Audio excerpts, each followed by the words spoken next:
حضرت یوسف علیہ السلام کے اوپر زلیخا نے الزام لگایا، بعد میں اللہ تبارک و تعالیٰ نے آپ کو بری فرمایا۔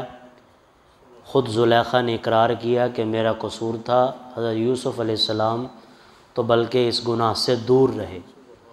اس پر حضرت یوسف علیہ السلام نے محض اللہ کا شکر ادا کیا کہ اس میں میرا کوئی کمال نہیں ہے، اگر اللہ کا رحم نہ ہوتا تو میں اس گناہ سے نہ بچتا۔ یعنی محض یہ صرف اور صرف اللہ کا رحم، اللہ کا فضل ہے کہ میں اس گناہ کے قریب نہیں گیا۔ بادشاہ سلامت نے مشورہ کیا کہ یہ زمین کے خزانے، یہ وزیر خزانہ کسے بنایا جائے؟ حضرت یوسف علیہ السلام نے فرمایا کہ وزیر خزانہ بننے کے لیے میں تیار ہوں، کیونکہ مجھ سے زیادہ اچھا کوئی نہیں سنبھال سکتا۔ اب حضرت یوسف علیہ السلام نے یہ وزیر خزانہ کے عہدہ سنبھالنے کا خود دعویٰ کیا۔ کیوں کیا؟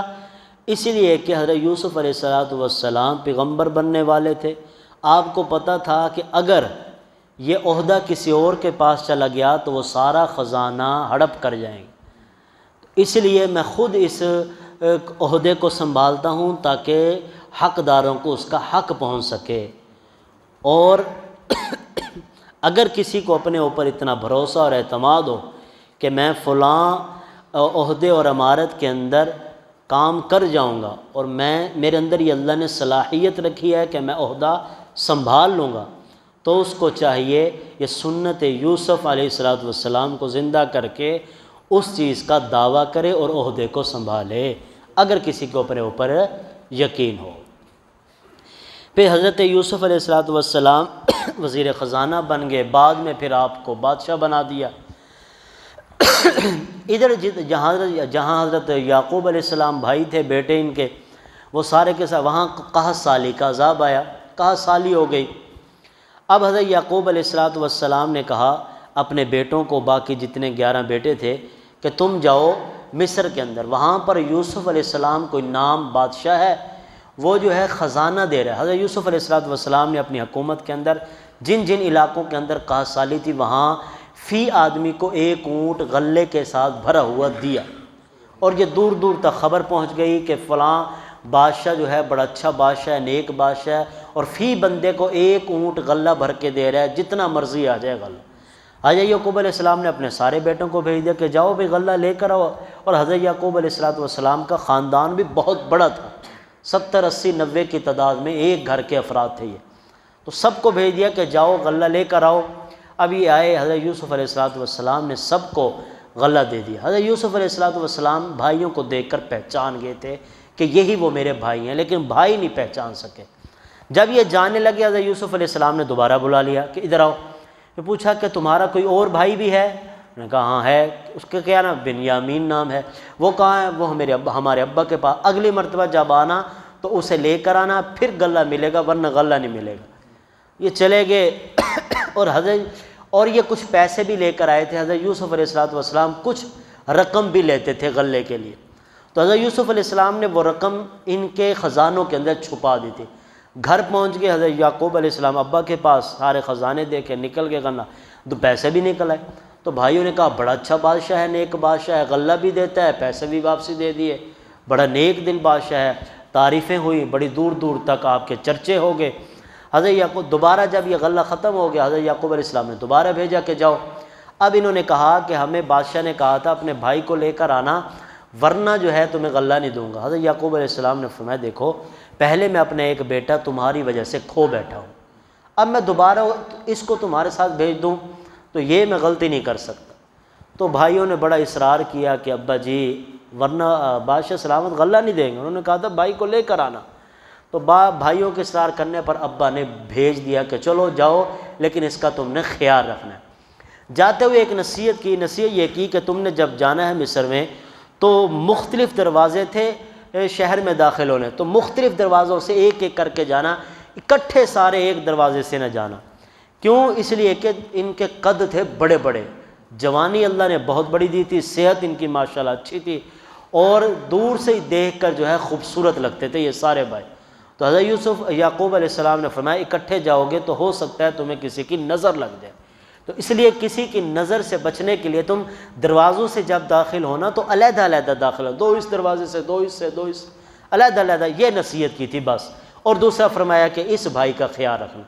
پہنچ گئے، حضرت یوسف علیہ السلام نے بنیامین کو اپنے ساتھ بٹھا لیا اور حضرت بنیامین کو بتلا بھی دیا کہ میں تیرا بھائی یوسف ہوں۔ باقیوں کو بھی نہیں بتایا، باقیوں کا سب کا غلہ بھر دیا، اونٹ بھر دیے۔ حضرت یوسف علیہ السلام چاہتے تھے میں کسی طریقے اس بنیامین کو اپنے ساتھ رکھ لوں، یہ واپسی نہ جا سکے۔ اب انہوں نے، حضرت یوسف علیہ السلام نے فرمایا کہ ایسی کیا تدبیر کروں کہ یہ میرے ساتھ رہے، جا نہ سکے۔ لہٰذا ساتھیوں سے مشورہ کے ساتھ انہوں نے کہا کہ ہم نا ناپ جس سے تول کر غلہ دیتے تھے وہ پیمانہ جو ہے ان میں چھپا دو اور ہم چوری کا الزام لگا دو بنیامین پر۔ اور اس وقت کے حضرت یعقوب علیہ السلام کی شریعت میں یہ تھا کہ جس سے چوری نکلتی تھی اسی کو گھر میں قید کر لیا جاتا تھا، تو لہٰذا ان کے غلے میں یہ چھپا دو۔ ان ماتحتوں نے چھپا دیا۔ جب یہ جانے لگے تو پیچھے سے ایک منادی نے اعلان کیا فَأَذَّنَ مُؤَذِّنٌ، ہمارا ایک ناپ تولنے والا جو ہے پیمانہ غائب ہے، وہ کس نے اٹھایا سب کے سب بتا دو خود ہی ورنہ چیکنگ ہوگی۔ سب کہنے لگے ہم نے تو نہیں اٹھایا۔ لہذا تلاشی ہو گئی۔ تلاشی جب شروع ہوئی تو بنیامین کے غلے سے نکل آیا، آپ کے چھوٹے بھائی کے غلے سے وہ پیمانہ نکل آیا۔ تو حضرت یوسف علیہ السلام نے فرمایا اب تم ہی بتاؤ کہ اس کی سزا کیا ہونی چاہیے۔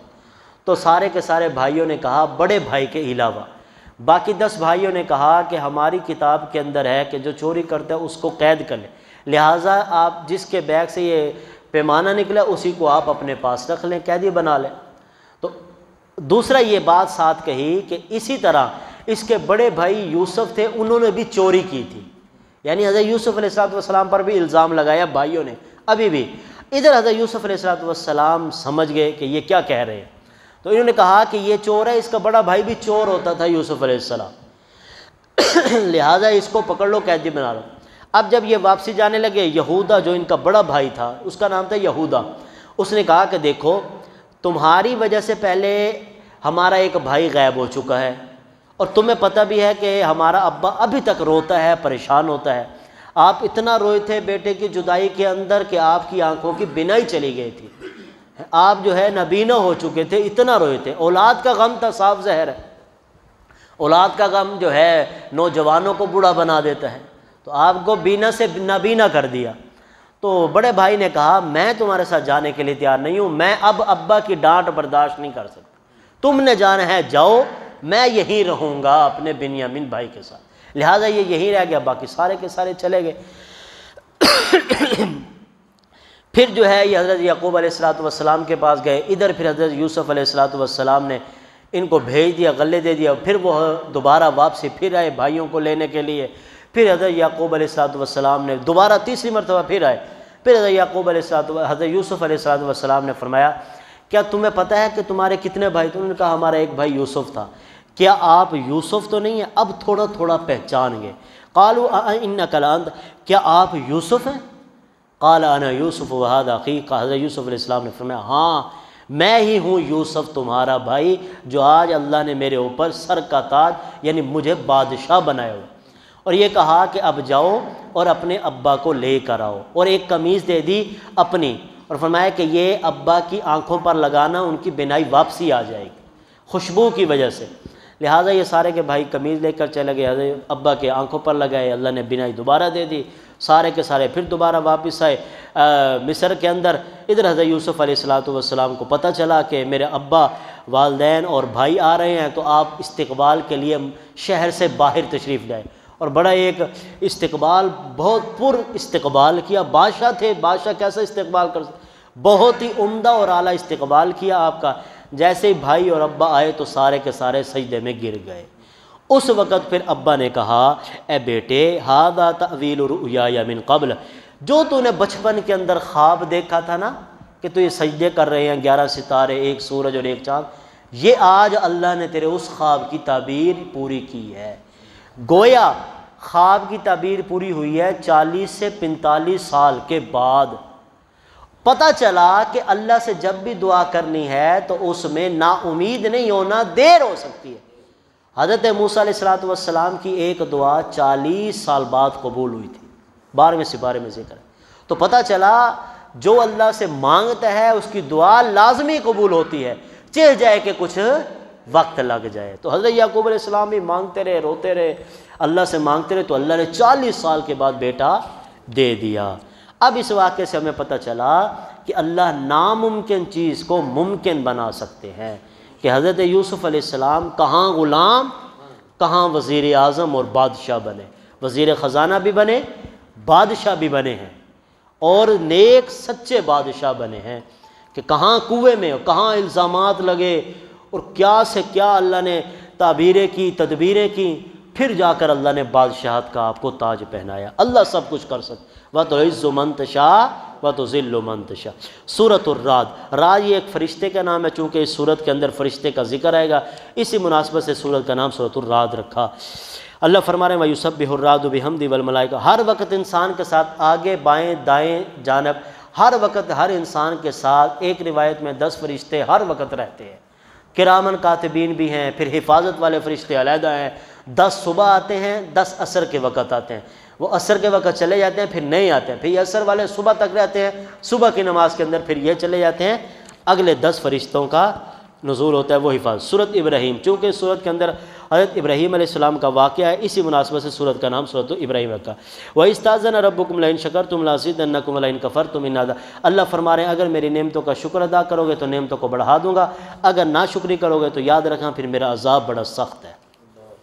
ہر گھڑی اللہ کی نعمتوں کا شکر ادا کرتے رہنا چاہیے۔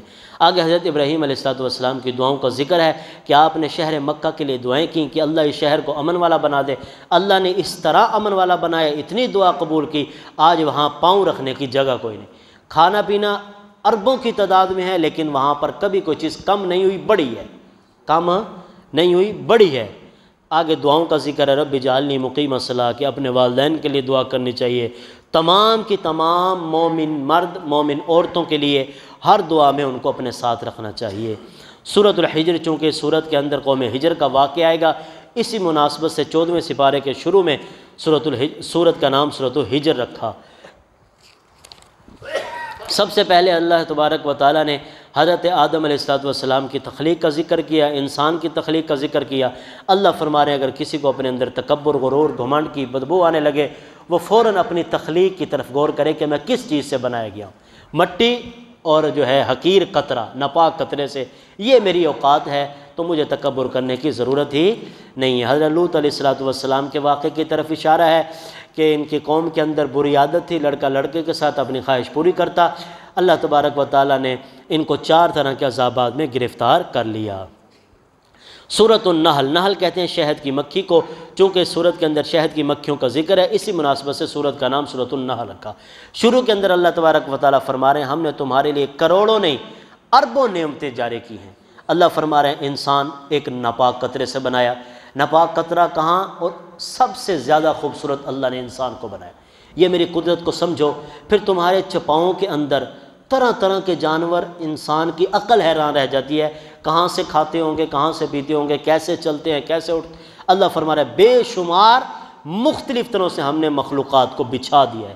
پھر گھوڑے کا ذکر ہے، والخیل والبغار والحمیر، خچر کا ذکر ہے کہ یہ تمہارے لیے زینت بھی ہیں، خوبصورت بھی لگتے ہیں، اور تم ان پر سواری بھی کرتے ہو۔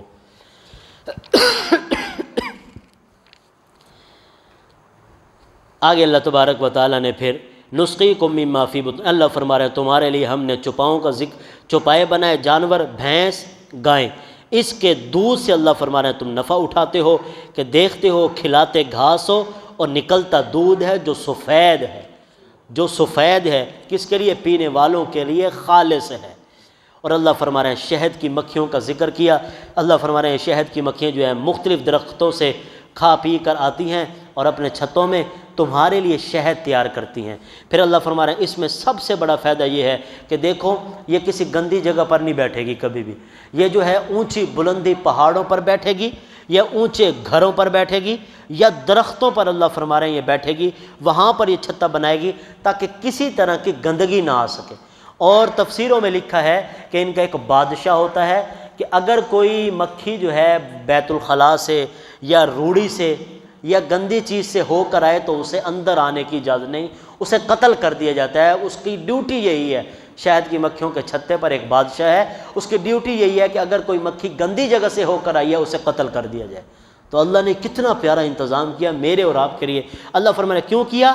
کیوں؟ اس لیے کہ اس شہد کے اندر تمہارے لیے شفا رکھی ہے، تاکہ تم بیمار ہو، دنیا جہاں کی کوئی بھی بیماری ہو، اللہ فرما رہے ہیں شہد میں شفا ہے۔ جس طرح کہ ایک صحابی کے پیٹ میں درد تھا، اللہ کے نبی نے علاج بتایا، شہد کھایا، ٹھیک ہو گئی۔